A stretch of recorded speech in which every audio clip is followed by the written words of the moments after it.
1964, like all years, a year of hopes, fears, good and evil. Another year in which man dreamed his age-old dreams. There was no big war, but there was little peace. This is how it went in 1964.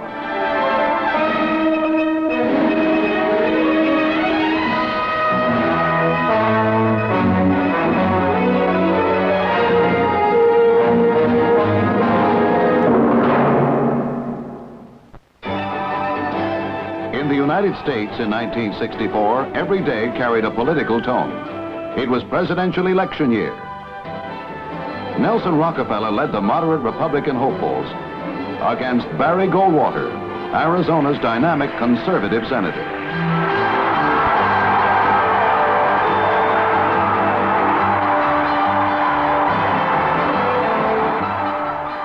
But no effective coalition of Republican leaders like Michigan's Governor George Romney or former Vice President Richard Nixon could be formed to stop the Goldwater drive.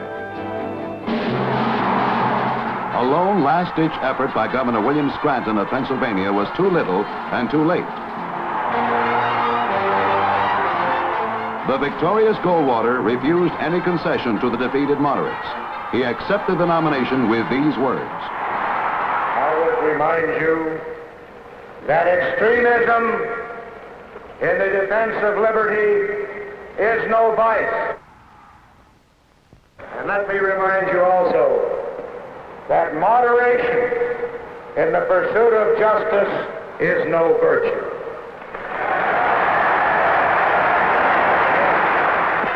With Congressman William Miller as running mate, the ticket incited quick opposition from civil rights factions.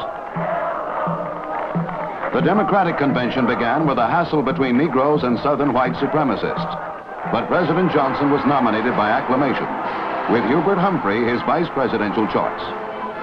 Going before the Democratic Convention at Atlantic City, the president laid down his blueprint for the Great Society.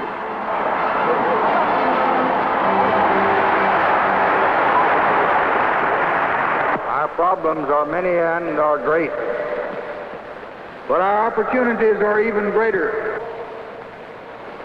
I ask the American people for a mandate to begin.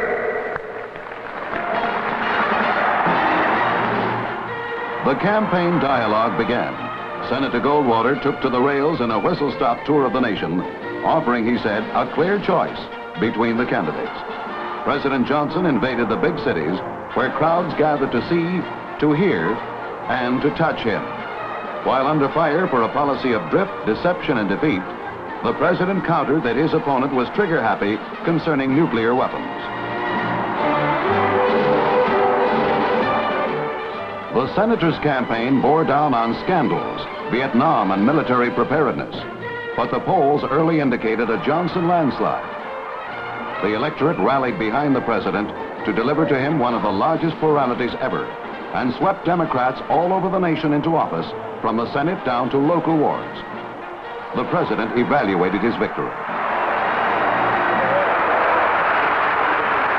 It is a mandate for unity, for a government that serves no special interest, no business government, no labor government, no farm government, no one faction, no one group, but a government that is the servant of all the people.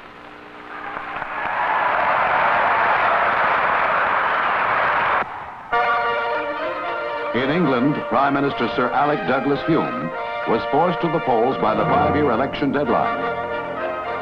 Harold Wilson, leader of the Labour Party, held a predicted edge over Hume. It was not a sedate campaign, as old scandals and looming economic difficulties undermined Sir Alec's conservative strength. Labour won control of Parliament by a slim majority of 4 seats.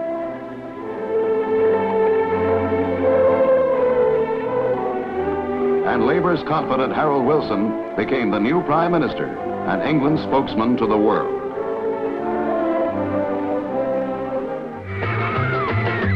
Pandamonium paid a visit to the USA. 4 shaggy minstrels, the Beatles, who look and speak like this. Tell you in a minute. No, first of all, we're bringing out the Stamp Out Detroit campaign. What about the Stamp Out the Beatles? What about it? How big are they? Bruised drums and hurt guitars incited a frenzied loyalty.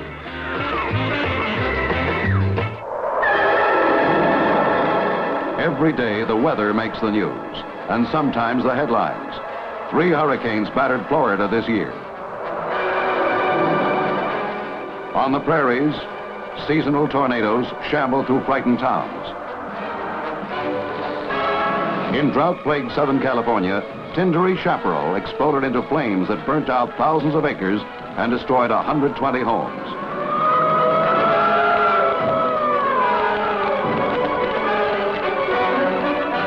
In Alaska, an earthquake in March shattered $500 million in property and crippled the state's economy. Amazingly, no life was lost. Marking 1964 as a historic year in race relations, on July 2nd, President Johnson signed into law the Civil Rights Act. It was the strongest federal law since the slaves were freed a century ago.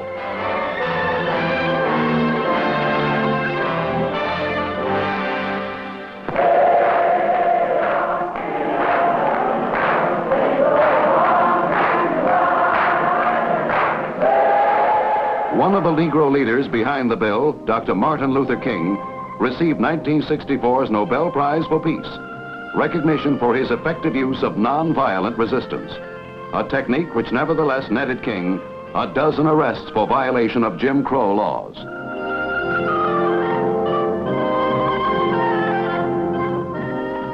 Arrested on similar charges was Mrs. Malcolm Peabody, mother of the governor of Massachusetts. I'd like to talk to you the first night I was here, Sunday night.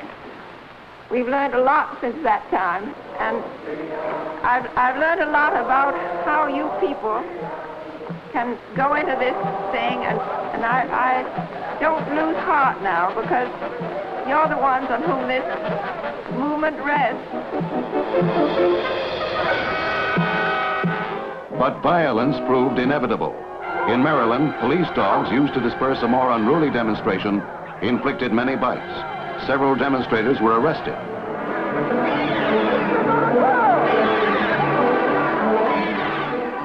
White supremacists and Klansmen moved openly in the 10 South. A display of solidarity prompted, among other things, by an expected invasion of college students.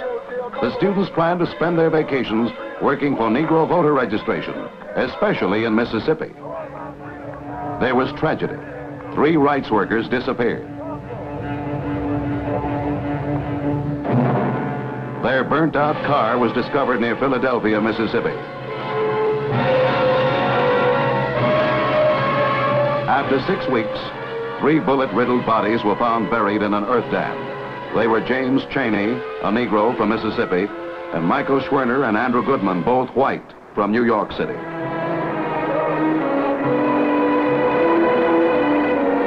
At Kennedy Airport in New York, Mr. and Mrs. Robert Goodman received the body of their son.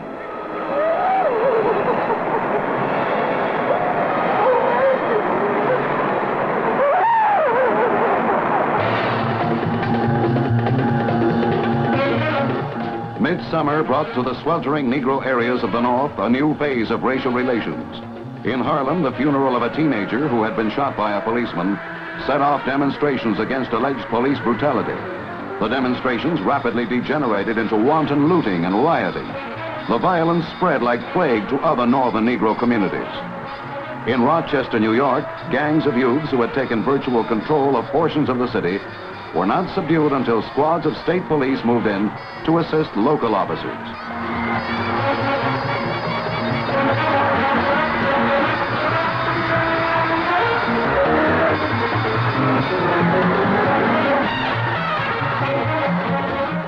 Racial awareness in 1964 had reached deep into the subconscious of white and Negro alike, revealing unsuspected depths of bitterness.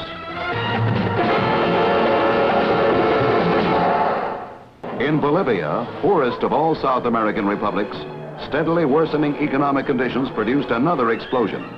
President Victor Paz Estenssoro blamed the Communist Czech embassy for the anti-government demonstrations by the left-wing tin miners. Troops under Vice President René Barrientos seized control of La Paz, capital of Bolivia, after days of clashes between the army and the miners and students. A military junta under Barrientos assumed the government. Re-elections were promised as soon as order was restored. But in this mountainous land, where the economy is based almost solely on the production of tin, poverty is endemic, and stability can only come with improved economic conditions.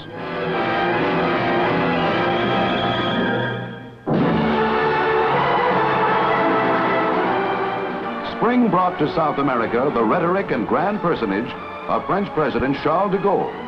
In a 10-nation, 20,000-mile tour, the 73-year-old warrior sought to arouse interest in his third force idea. That is, a bloc of nations headed by France, which could stand between the Eastern and NATO powers on all but equal footing. He was an enormous popular success, but politically, de Gaulle found little support for his program on the South American continent, and outright opposition in Washington.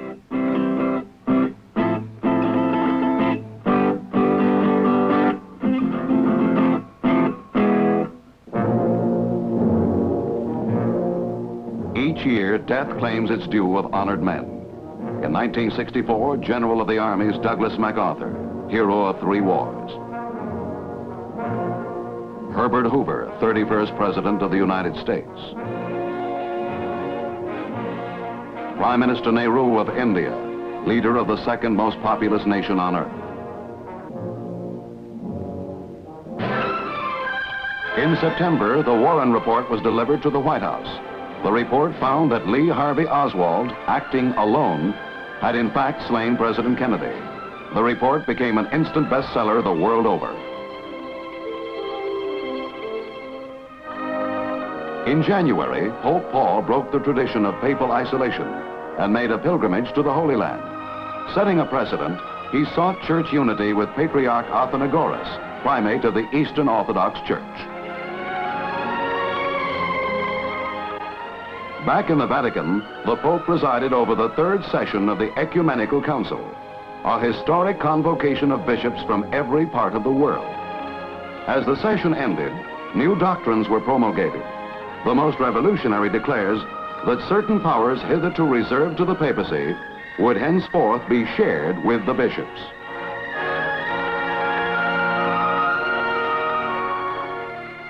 In the famed Basilica of St. Peter at the Great Altar, the Pope recited the Valedictory Mass.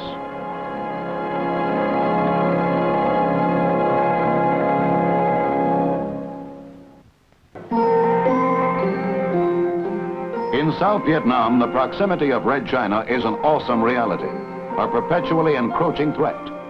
But it was a year of internal unrest, of war and political turmoil. The Buddhists and students who a year ago toppled the government of the Diems continue to agitate against their successors. Periodic riots forced the ouster of General Minh. Here's seen with U.S. Ambassador Lodge.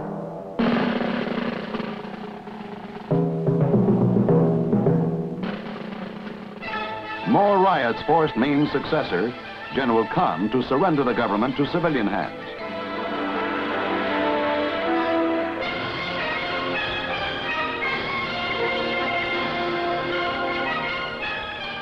Tran Van Huang became the new premier. He proved equally unpopular with the Buddhists and students. United States Ambassador Maxwell Taylor arrived in Saigon, hoping to find some formula to establish a stable government so that the war against the Viet Cong guerrillas could get on.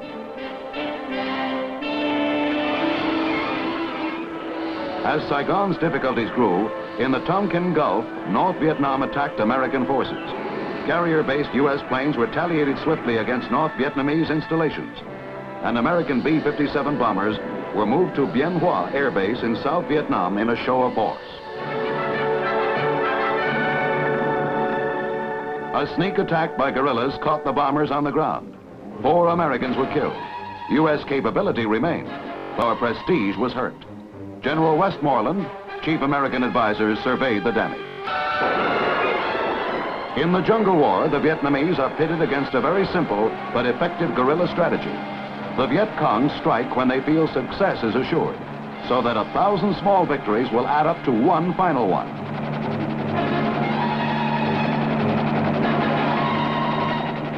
Against the elusive foe, the Vietnamese, under U.S. advisors, use napalm to burn out their foe from the enshrouding jungles. This year, the Viet Cong struck in larger groups than ever before, but they avoided efforts to engage in toe-to-toe slugging. When government forces flushed a large communist group, the guerrillas drifted into the jungle to regroup and strike against inferior forces.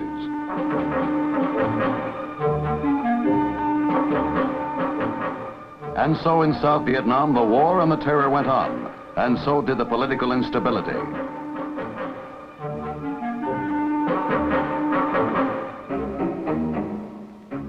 Elsewhere in Southeast Asia, President Sukarno of Indonesia stirred his populous island nation into a war against the newly created state of Malaysia.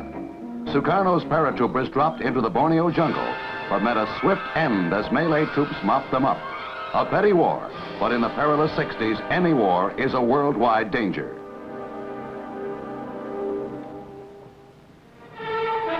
Civil war racked Cyprus too.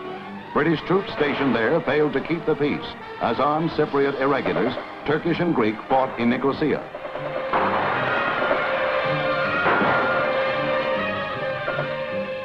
Outnumbered 5 to 1, the Turks fared badly. To halt the fighting, the UN moved in. Cyprus President Makarios saw an opportunity to oust his foes, and nationalizing the Greek irregulars, he blockaded the Turks. Forced out of jobs in Greek Cypriot cities, blockaded in their own, the Turks claimed they faced disease and starvation.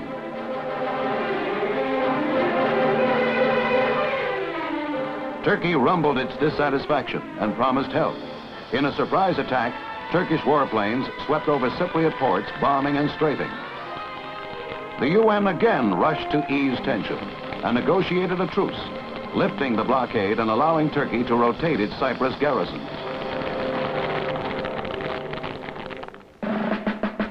In the Congo, it was another year of chaos as the UN ended its peacekeeping mission. To restore order, Moise Tshombe was summoned from exile to Leopoldville to replace Cyril Adula as head of the Congo government. Tshombe forged a cadre of white mercenaries to lead the Congolese army against the rebel tribesmen. Bukavu in Kwilu province fell quickly, but to the north, Stanleyville, the Congo's third largest city, was in the hands of Christophe Gibenye, leader of the self-styled Congo People's Republic. He was holding 1,200 whites, including 59 Americans as hostage. Turning north, the mercenary army reached Kindu, 400 miles from Stanleyville.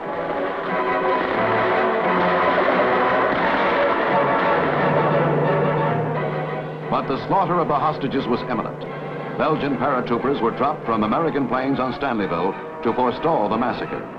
Swift action saved hundreds, but some hostages were killed even as the troopers reached the city. American Dr. Paul Carlson, who had been a political pawn for the rebels, was murdered in Stanleyville along with scores of other whites. Gibenye escaped with his soldiers. The Belgians moved on for additional rescue missions. Communist and African nations screamed imperialism as the United States vowed it would exact justice from the murderers.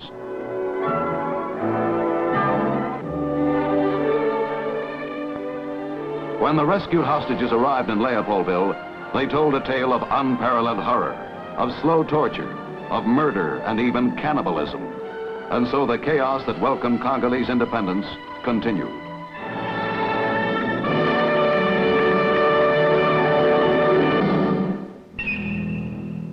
Another spectacular year in the space race. The Soviets on October 12th, Columbus Day, launched an innovation in space travel, the three-man space bus.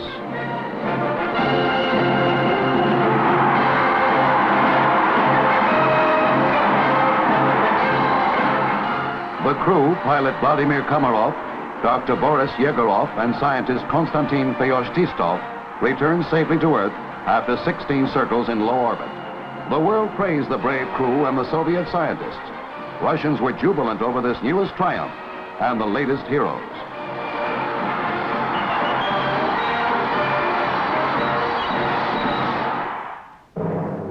The U.S. made more history in 1964 as Ranger 7 was launched from California.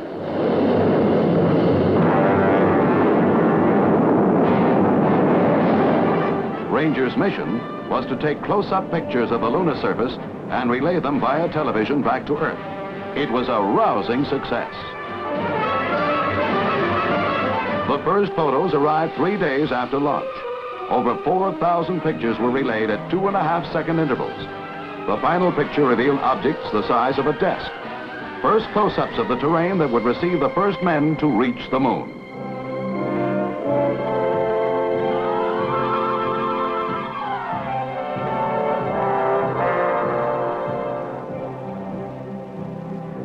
President Johnson congratulated the Ranger team for their splendid scientific achievement. The closing of the year marked the first anniversary of the death of President Kennedy. It was a year on which his stamp was apparent, both at home and abroad. Many of his plans and many of his programs came to fruition, but many problems remained. As 1965 dawned, the world was still in ferment. But there were new leaders in Washington, in Moscow, in London. The world hoped that they would bring the peace that John F. Kennedy had dreamed would be his bequest to history.